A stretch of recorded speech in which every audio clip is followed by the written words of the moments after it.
Hey Reddit, I need to get this off my chest because I don't even know how to process what just happened. My wife, Lisa, and her family convinced me to pay for a luxury vacation for all of us. At first, I thought it would be a great way to bond with her side of the family, maybe finally feel included.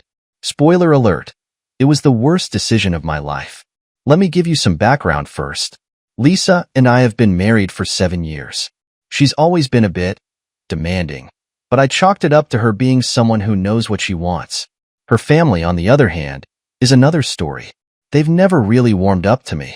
Her mom thinks I'm not good enough for Lisa.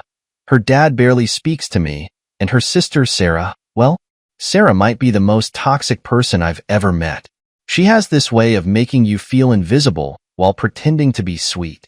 And somehow, Lisa always takes Sarah's side. The idea of this vacation came up during one of Lisa's family dinners. Her mom suggested it, saying we all needed quality time together. Lisa jumped on board immediately and looked at me with those big eyes of hers, saying, "Honey, wouldn't it be amazing? You've been working so hard. It'll be a chance for you to unwind." The whole family acted like it was already decided, and before I knew it, I was nodding along like an idiot.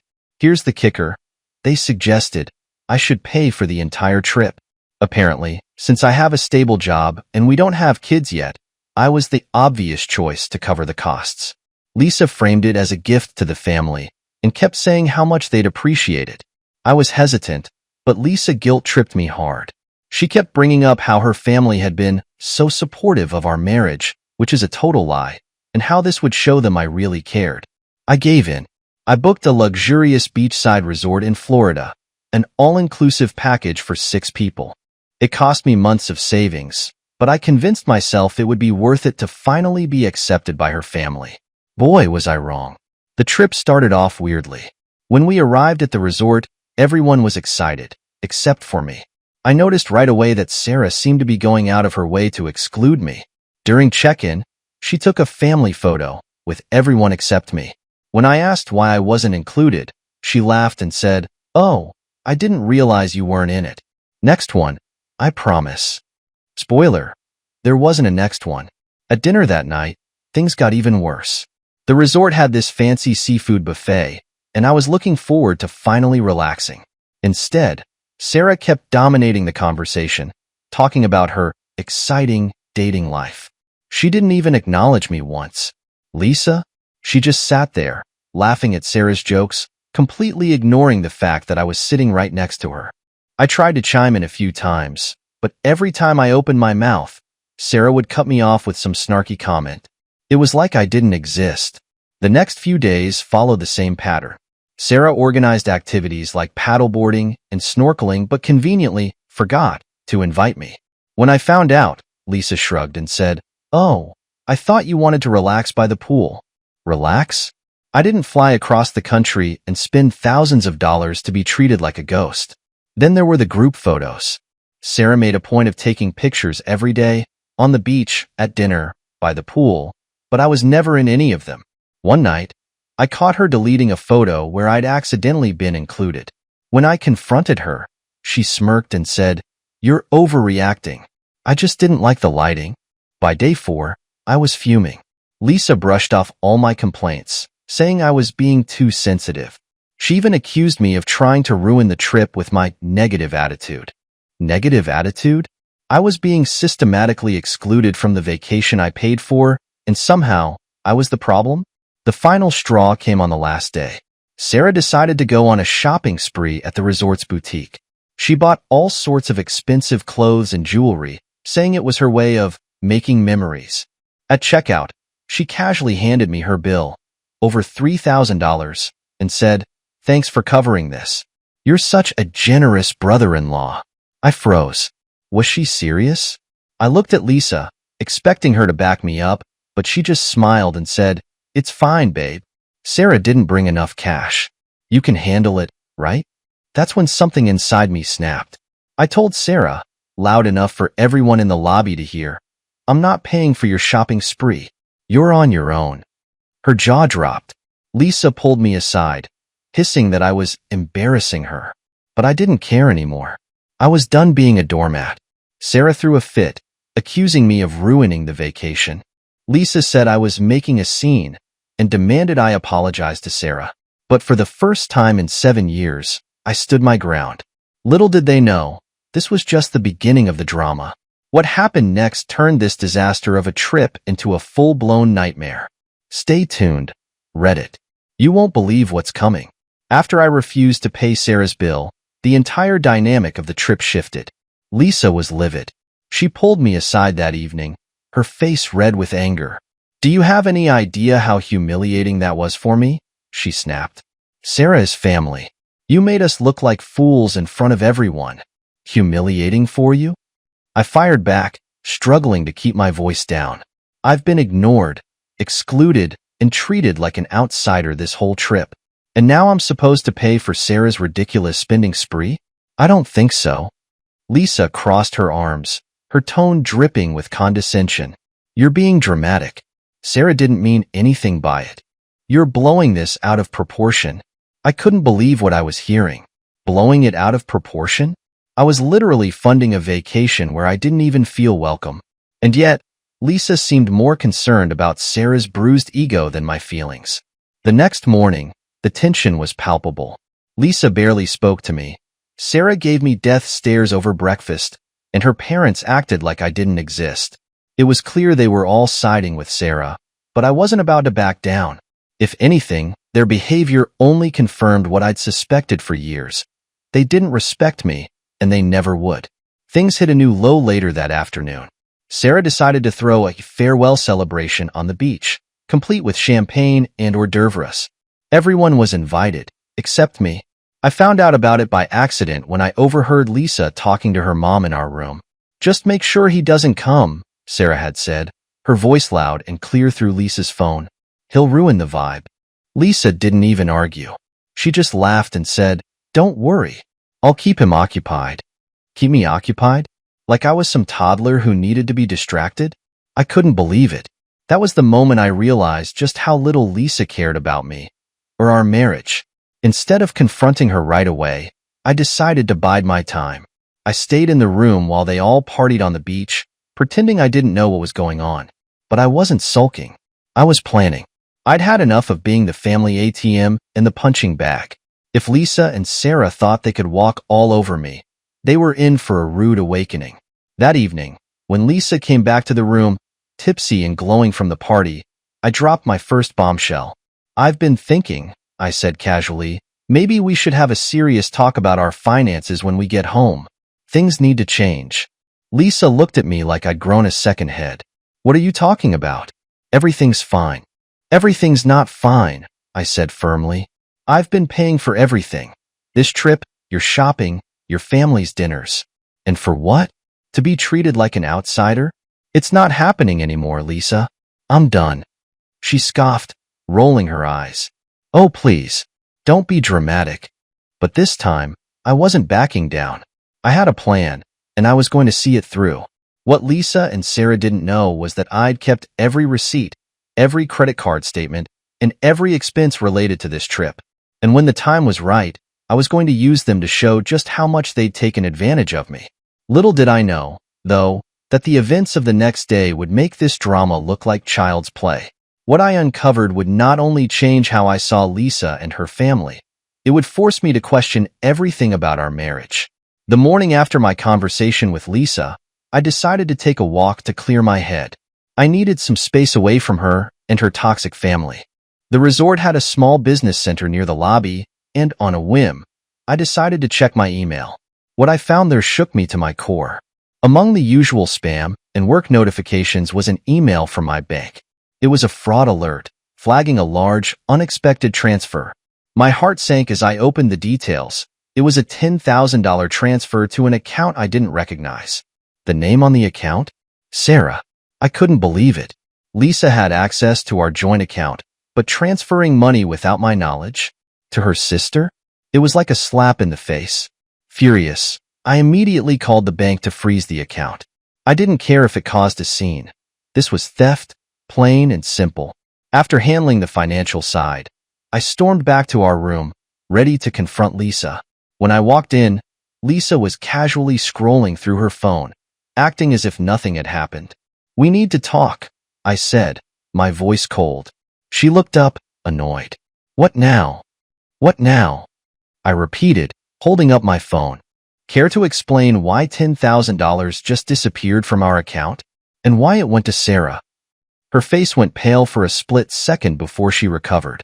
"Oh, that," she said, waving her hand dismissively. "It's not a big deal. Sarah needed some help, and I figured you wouldn't mind." "You figured I wouldn't mind?" I shouted. "You stole money from me, Lisa, without even asking." She rolled her eyes. "Stop being so dramatic. It's my family. Of course, I'm going to help them. You're making such a big deal out of nothing." I couldn't believe her audacity. The entitlement, the lack of remorse. It was like she didn't even see me as her partner. "This isn't over," I said through gritted teeth. But little did I know, this wasn't even the worst betrayal waiting for me.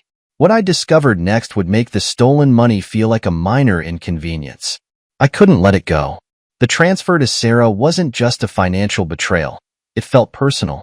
Lisa's dismissive attitude made it clear she didn't respect me or our marriage. But something about her reaction nagged at me. Why would Sarah need such a large sum of money so urgently? And why wouldn't Lisa tell me beforehand? Determined to find answers, I decided to confront Sarah directly. She was lounging by the pool with a drink in hand, laughing with her mom. I approached her, my voice calm but firm. "Sarah, we need to talk. Now." Her smug expression faltered, but she quickly recovered, waving me off. "Not now, I'm busy." "I'm not asking," I snapped. "It's about the $10,000 you took from me." Her eyes widened, and for a split second, I saw panic. Then, just as quickly, she plastered on her usual fake smile. "Oh, that? Lisa said it was fine. Why are you so upset? Why did you need the money?" I demanded. "Be honest." She hesitated, her confidence slipping. "It's none of your business," she muttered, looking away. "It is my business when it's my money," I shot back. "You can either tell me the truth, or I'll go to the police and let them sort it out." That got her attention. Her face turned red with anger. "Fine," she hissed, leaning in so no one else could hear. "I needed it to pay off some personal debts. Happy now?" "Debts?" I repeated, my suspicion growing. "What kind of debts?" She didn't answer, but the look on her face told me everything I needed to know. Whatever she was hiding, it wasn't something innocent. I decided not to push her further. Not yet. I needed more information, and I had a feeling Lisa knew exactly what was going on. That night, I confronted Lisa again. "Sarah told me about the money," I said, watching her carefully. She froze for a moment, then forced a laugh. "Oh, come on. It's not a big deal. Sarah just had some bills to take care of. Why are you so obsessed with this?" "Because it's my money, Lisa. And because you lied to me. Again."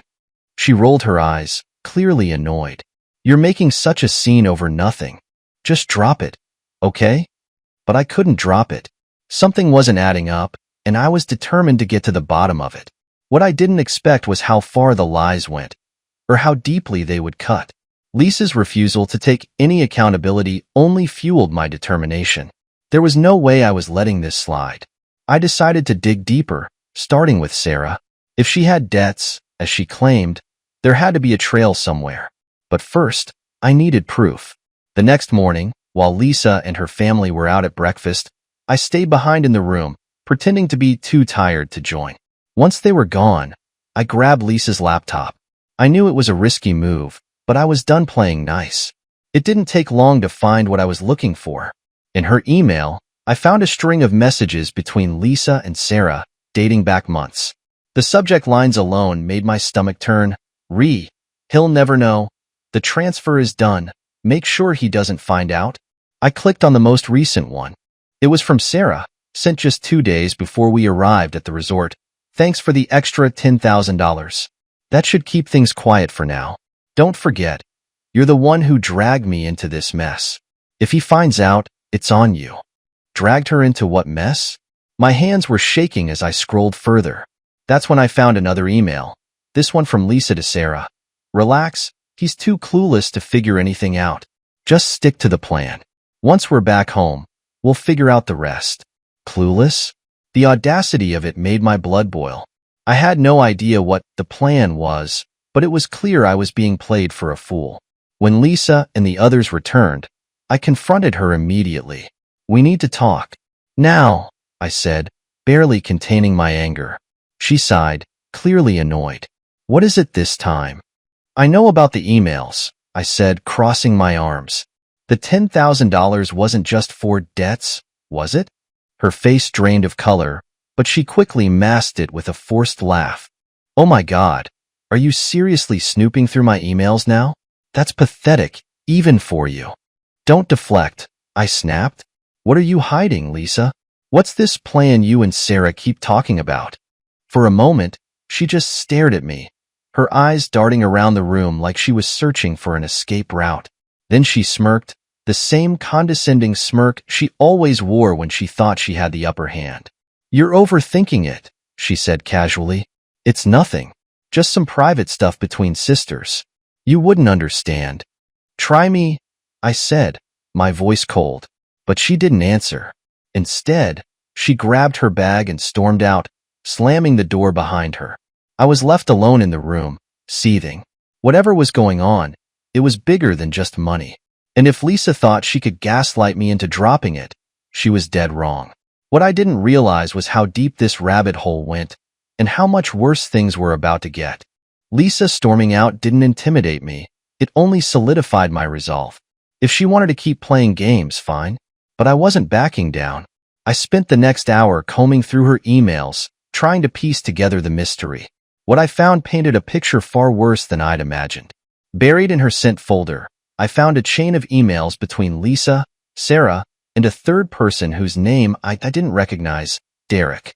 They were discussing money transfers, vague arrangements, and something about keeping up appearances. One email from Sarah to Derek stood out. "Don't forget, this whole thing was Lisa's idea. She's the one who wanted to play this game. I'm just following her lead. If it blows up, I'll tell him everything." What game? And who the hell was Derek? I scrolled further and found another email from Lisa, this time addressed to both Sarah and Derek. "Relax. Everything's under control. He's too spineless to do anything, even if he finds out. Just let me handle it." Spineless. That word hit me like a punch to the gut. Was that how she saw me? A weak, clueless pushover? My hands clenched into fists as I stared at the screen. For years, I'd tried to be the supportive husband, the one who always provided, always said yes to make her happy. And this was how she repaid me? But the worst was yet to come. Another email caught my eye, one with the subject line, "Hotel confirmation." I opened it and froze. It wasn't for the resort we were staying at. It was for a nearby boutique hotel, booked under Derek's name. The dates matched the week of our vacation. Suddenly, everything clicked. The money transfers, the secrecy, the way Lisa had been so quick to defend Sarah. It all made sense.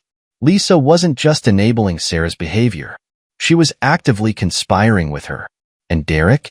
He wasn't just some stranger. He was part of this twisted plan they'd been plotting behind my back. When Lisa returned to the room later that evening, I was ready. She walked in like nothing had happened, dropping her bag on the bed and scrolling through her phone. "We need to talk," I said, my voice steady but firm. She didn't even look up. "Not this again," she muttered. "I know about Derek," I said. That got her attention. She froze, her phone slipping from her hand onto the bed. Slowly, she turned to face me, her expression a mix of shock and panic. "What are you talking about?" "Don't play dumb, Lisa. I saw the emails. The hotel confirmation. You've been lying to me this whole time. So why don't you tell me the truth for once?" Her lips pressed into a thin line, and for a moment, I thought she might actually come clean. But instead, she laughed. A cold, humorless laugh that sent chills down my spine. "You really think you know everything, don't you?"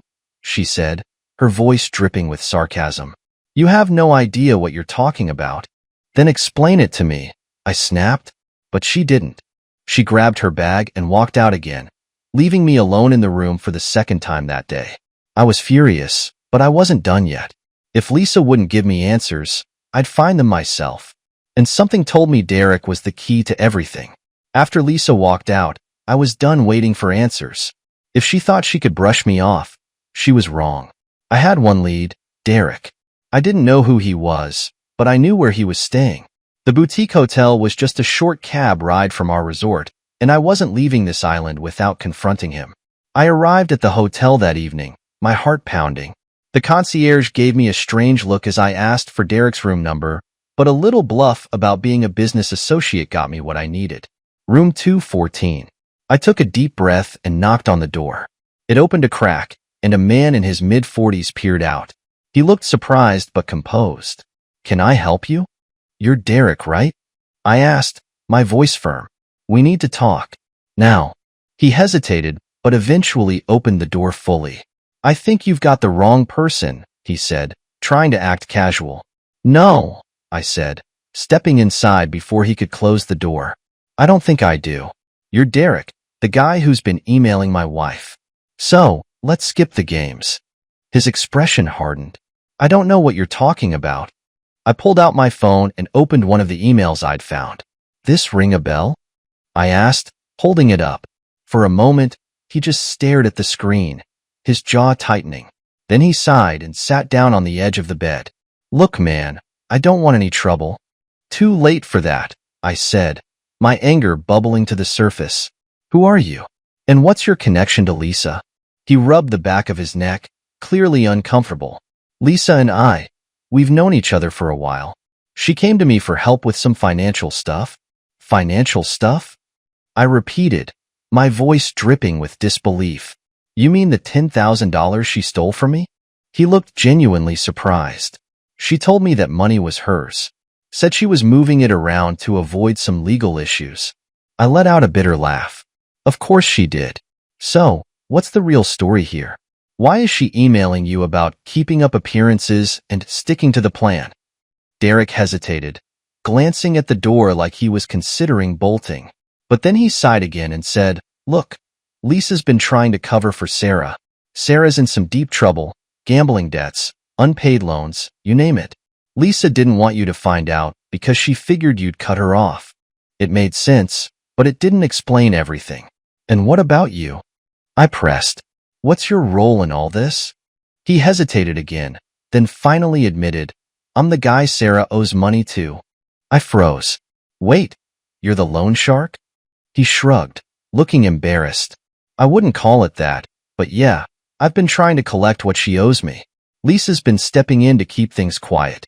It was like a punch to the gut. Lisa hadn't just been lying to me. She'd been actively protecting her sister at my expense, dragging me into a mess I had nothing to do with. And Derek?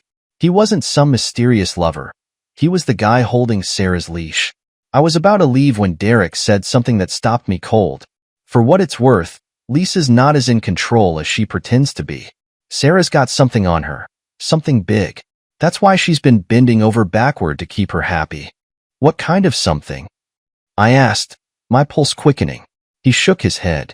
"I don't know the details, but whatever it is, it's bad. If I were you, I'd start asking the right questions." I left the hotel in a daze, Derek's words echoing in my head. Lisa wasn't just lying to me. She was trapped in a web of her own making. And if Sarah had leverage over her, that meant this wasn't just about money or family loyalty. It was something deeper, darker. I returned to the resort determined to get to the bottom of it. But little did I know, the truth was about to hit me harder than I ever expected. By the time I got back to the resort, my mind was racing. Derek's words lingered like a bad taste in my mouth. Sarah's got something on her, something big. Whatever leverage Sarah had over Lisa, it had to be the key to everything. I just didn't know if I was ready to hear the truth. Lisa wasn't in the room when I returned, which was just as well. I needed a minute to think. But as I sat there, staring at the empty bed, my frustration boiled over. I grabbed my phone and called Sarah. She didn't pick up. Typical. So I did the next best thing. I went to her room. She opened the door with an annoyed look, clearly not thrilled to see me. "What do you want now?" she said, crossing her arms. "I want answers," I snapped. "No more lies, no more games. What are you holding over Lisa? Why is she so desperate to protect you?" Her smirk faltered for a moment, replaced by something I hadn't seen before, nervousness. But then she quickly recovered, leaning against the doorframe with that infuriating smugness. "Oh, please. Like I'd tell you. I just spoke to Derek," I said, watching her reaction closely. Her eyes widened just slightly, enough to confirm I was onto something. "He told me everything. The debts, the money transfers. You're in over your head, Sarah. And if you don't start talking, I'll go straight to the police." That got her attention. She glanced down the hall, as if making sure no one was listening, then stepped aside to let me in. "Fine," she hissed. "But you're not going to like what you hear." She closed the door and turned to face me, her arms crossed. "Lisa's not protecting me for fun, you know? She's doing it because she doesn't want you to find out what she's been up to." "What do you mean?" I demanded. She let out a bitter laugh. "You really think she's some innocent victim? Please. Lisa's been lying to you for years. She's the one who got me into this mess in the first place." I stared at her, trying to process what she was saying. "What kind of mess?" Sarah hesitated, then finally blurted it out. "Lisa's been skimming money off your accounts for years, funneling it through me to cover it up. She told me it was for family emergencies, but the truth is, she's been using it to fund her own little adventures." "Adventures?" My voice cracked with disbelief. "What are you talking about?" Sarah's expression turned cold. "Lisa's been seeing someone else. For a while now. That's why she needed the money, to keep things quiet." I felt like the floor had dropped out from under me. "You're lying," I said, though my voice lacked conviction. "Am I?" Sarah shot back. "Check her phone. Check her texts. Hell, ask Derek. He probably knows more than I do. But don't come crying to me when you find out she's been playing you all along." I left Sarah's room feeling like I'd been punched in the gut. Could Lisa really be cheating on me? After everything I'd sacrificed, after all the ways I'd tried to support her? The thought made me sick, but I had to know the truth. When Lisa finally came back to our room that evening, I was ready.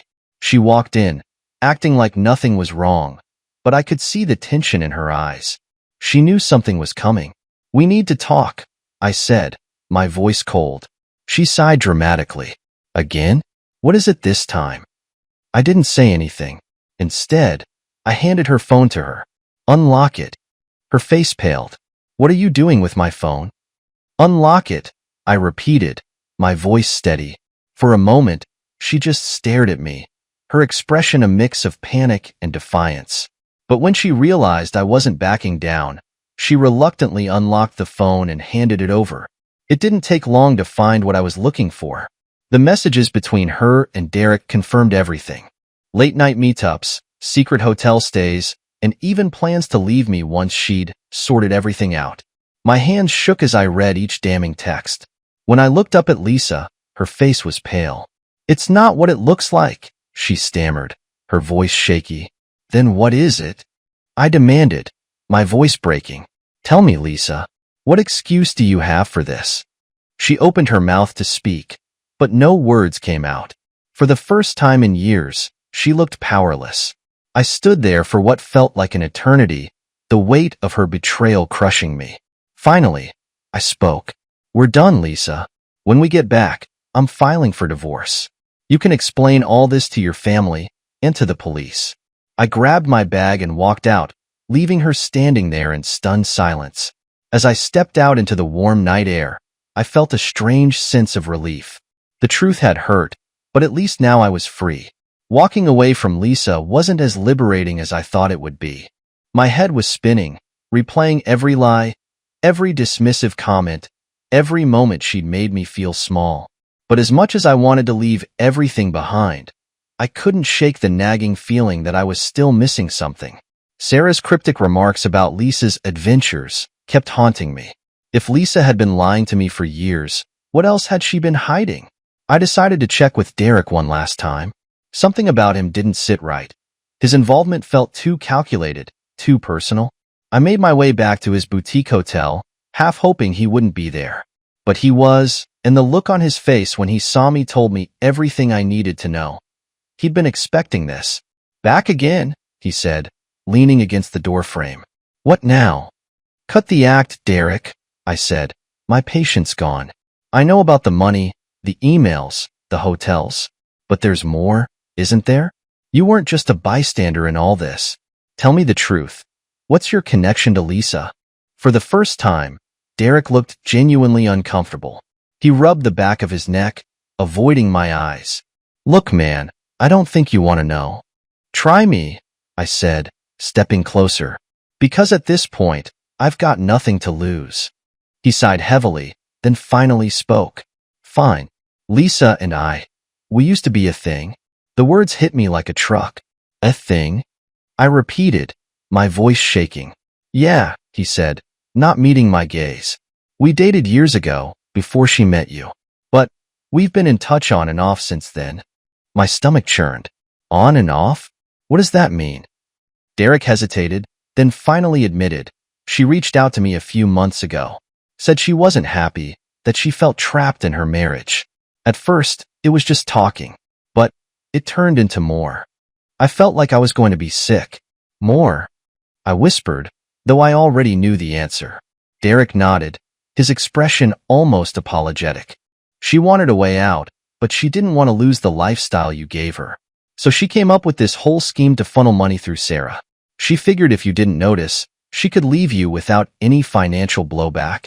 I couldn't believe what I was hearing. Lisa wasn't just unfaithful. She was calculating, manipulative, and willing to use anyone, even her own family, to get what she wanted. And the worst part? I'd let it happen. I'd been so desperate to please her, to make her happy, that I'd ignored all the warning signs. Why are you telling me this now?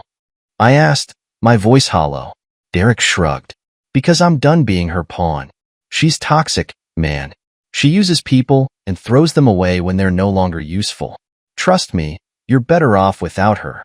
As much as I hated Derek, I couldn't disagree. I left the hotel feeling numb, my mind racing with everything I'd learned. Lisa had played me, Sarah had enabled her, and Derek had been her willing accomplice. But now, the pieces were finally coming together. And for the first time in years, I felt like I had the upper hand. When I returned to the resort, Lisa was waiting for me in the room, her arms crossed and her face a mask of anger. Where the hell have you been? She demanded. Getting the truth, I said, my voice cold. She opened her mouth to argue, but I cut her off. I know everything, Lisa. About Derek, about the money, about your plan. It's over. Her face paled, but she quickly recovered, her expression hardening. So what? You think you're some kind of hero now? You're pathetic. You've always been pathetic. Her words stung, but they didn't break me. Maybe, I said, meeting her gaze, but at least I'm not a liar. And when we get back home, you're going to pay for everything you've done. I turned and walked out, her furious shouts echoing behind me. I didn't know what the future held, but one thing was certain. I was done being Lisa's fool. The flight home was tense. Lisa sat silently beside me, her arms crossed and her jaw clenched. She didn't try to speak to me, and I didn't care to start a conversation. Her facade had crumbled, and there was no coming back from what I now knew. I spent the entire flight replaying every moment of our marriage in my head, wondering how I had missed the signs. But the time for self-pity was over. It was time to take back control of my life. When we landed, Lisa's family was waiting to pick her up. She gave me a quick, icy glance before heading off with them, leaving me alone at baggage claim. I didn't mind. I needed space to finalize the steps I'd been planning since discovering the truth. The first thing I did when I got home was contact my lawyer. I laid everything out. The financial manipulation, the infidelity, and the proof I'd gathered. The lawyer was stunned, but assured me we had a strong case for divorce.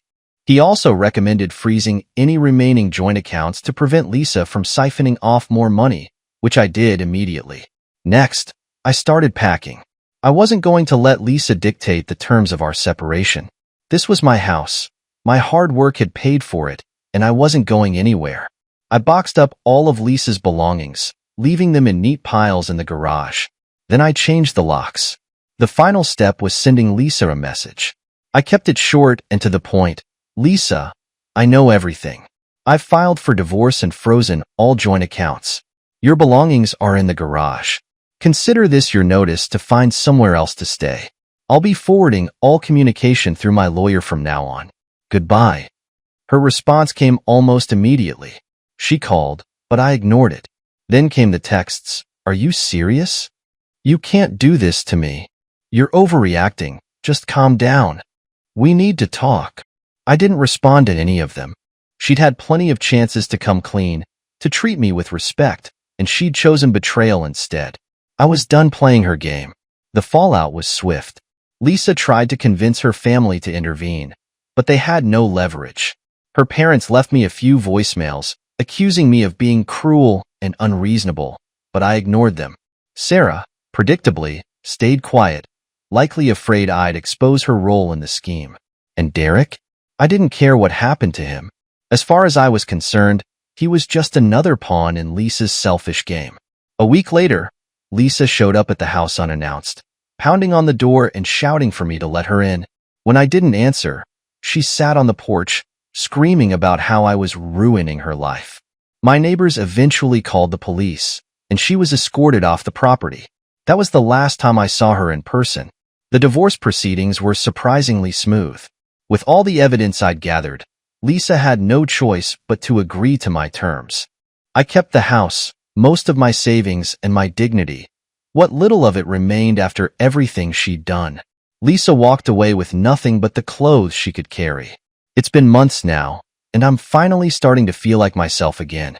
Cutting Lisa out of my life was the hardest thing I've ever done, but it was also the best decision I've ever made. I've learned to value myself, to set boundaries, and to recognize the red flags I once ignored. As for Lisa, I've heard through the grapevine that she's struggling, living with Sarah, trying to pay off the debts they both created. Part of me feels sorry for her, but mostly, I feel relieved. She can no longer control me, manipulate me, or drag me into her mess. To anyone reading this who feels trapped in a toxic relationship, trust your instincts. You deserve better. And sometimes, walking away is the only way to reclaim your life.